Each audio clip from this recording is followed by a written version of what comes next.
Hello, everyone, and welcome to another episode of 100 Yards of Football Sports Talk Radio. I'll be your host and producer for the show, Logan Landers, and it's by myself. Today, I'm going to be doing another NFL draft update. Today is going to be the Monday, April 13th edition of this draft update. And as we know, the NFL draft is not this Thursday, but it is next Thursday. And of course, as you guys already know, you can tune in and watch our live reactions, and also give us your opinions on the draft. We're going to be doing the entire first round, just like we did last year. A whole great crop of guys coming through here, just talking about the draft. If the teams that you love and enjoy, if they pick the right players, of course, any shocking news, any trades that might happen, and any just questionable head scratching picks, all of that and more will be on the show. Once again, it's going to be live at 8 o'clock Eastern on our Facebook and YouTube channels. And then after that's done, of course, you can listen to all of our shows, as you already know, on our podcast, on Spotify, Apple Podcast, or anywhere you enjoy listening to your shows. You can find us on there. Easy to do. Just type in 100 yards of football, and you can find all of our shows on there in audio form.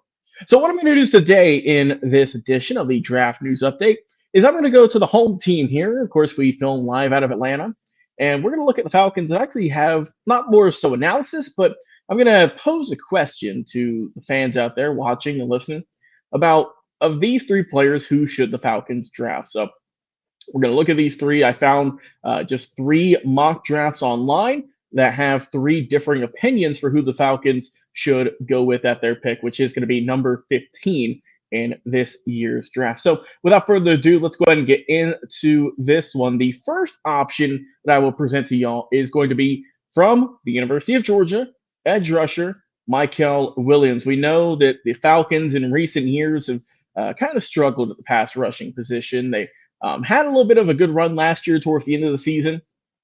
They were able to finally get to the quarterback a little bit, but by no means are they, a perennial pass rushing dominant team, right? That they are usually in the bottom of the league when it comes to that category. They always seem to, kind of struggle with getting that. You don't really have, it's been a while since you've had a guy or a unit, we'll say, on that D line that could just go and that are monsters and that can get to the quarterback. You've seen some good players here and there, right? You've seen some good seasons out of some guys, but we need a lot of consistency, and you just got to keep plugging away, whether it's free agency or whether it's the NFL draft. So we know Mykel Williams is a solid pass rusher. Like I said, good size on him, aggressive as well, which you love to see.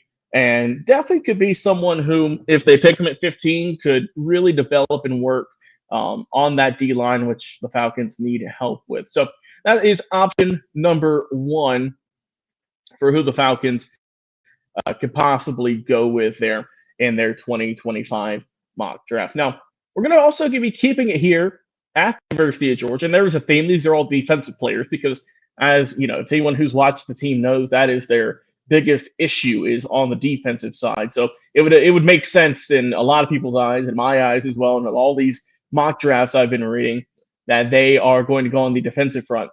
So the second edition, second option also is going to be also at the University of Georgia.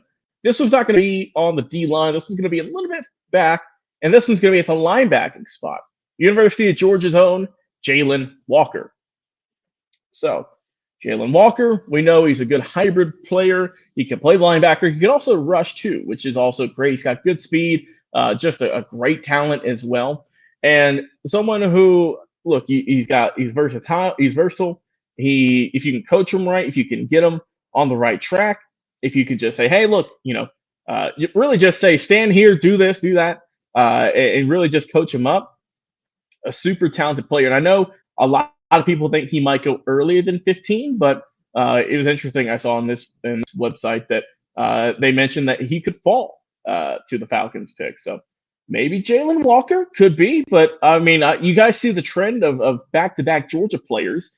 And look, a lot of us here in Atlanta love the Bulldogs, and it wouldn't be much of a surprise if they do end up going that route.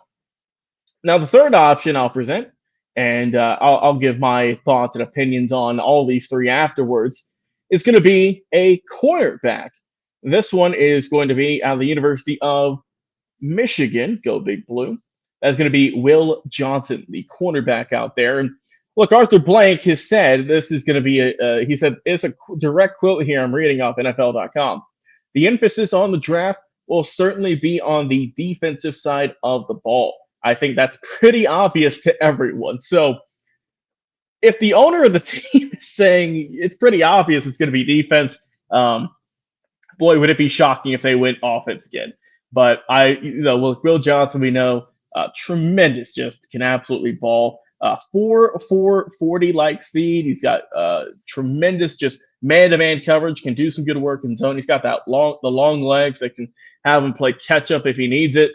And boy, if you pair him and AJ Terrell and that already pretty good, solid, backfield they got with Jesse Bates and company. I mean, the secondary for the Falcons could be very solid if they picked up Will Johnson. So I definitely see kind of the vision with that. So I mean, we'll see how it goes. But I mean, man, I think if you can get Jalen Walker, if he drops to 15, you have to scoop him up. I mean, don't get me wrong. I love Michael. Michael Williams is a great pick. I think he could be that immediate, edge rushing threat that Atlanta needs. If Jalen Walker falls to 15, you get him because he can play a linebacker. He can do line work. Whatever you need him to do, he's that good hybrid player. But also, if they go with Will Johnson, if they go with a good corner like him, I wouldn't be bad at it because we know this is super. Last year was a kind of an anomaly because the running game really kind of came back in a way, but it's still a super pass heavy league. The NFL is obviously, but if you go with Will Johnson out of Michigan, you could really solidify that back line, that secondary, if he does end up playing as well as a lot of people project him to at the next level. So those are your choices. I want to hear in the comments section, Facebook, YouTube. It's going to be Jalen Walker, Michael Williams, or Will Johnson. Or if you really have an offensive player you think will fall to 15 that you want, whether it's an O lineman or a skilled player like a receiver or a running back, anything along those lines, please drop in the comment. I'll hear your thoughts, your takes on it. But that's my update for today. It's going to be April the 13th. Actually, excuse me, April the 14th. I'm a day behind. Look, it's the weekend here. The weekend just passed, so I'm still in that mind frame. So in the April 14th edition of the show. So we're right there, just a little bit ready to go for the NFL draft. And once again, we appreciate all of y'all coming in today, checking us out. And until next time, this has been your latest NFL draft news update.